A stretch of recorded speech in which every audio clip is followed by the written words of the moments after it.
পিঁপড়ায় খাবে বড় লোকের ধন। হ্যাঁ ভেজো ভাই, বলেন বলেন বলেন। আবার ওই ভোল্টেজের টাকাটা কোন দেবেন?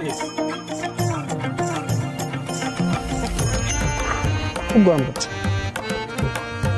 ওই গত সপ্তাহে আমি মসজিদে নামাজ পড়লাম। হ্যাঁ ভালো। তো হুজুর আর কি ওই খুতবায় বয়ান দিছে, সুদ বলে নেওয়া হারাম, দেওয়া হারাম, দুইজনের সমান অপরাধী। জান্নাত তো জীবনে হবে না, সারা জীবনে জাহান্নাম। টাকা নেওয়ার সময় তো ওই হাদিস টাদিস ছিল না, এখন টাকা নিয়ে আপনি উল্টাপাল্টা কথা বলতেছেন। আচ্ছা, টাকা হইছে, কোন দিন হইছে। দিবেন এটা বলেন তো। আচ্ছা, যেহেতু নিয়ে ফেলাইছি ওটা, ওই মনে করেন ধারের খাতায় লিখেন, সুদ ধরিয়েন না। হ্যাঁ, যেহেতু সুদ লেনদেন হারাম, আগামী বছর হালখাতা করে দিয়ে দিব। টাকাটা যখন নেন তখন কি এই কথা ছিল? আপনি এখন আগামী বছর হালকাতা করে টাকা দিবেন মানে?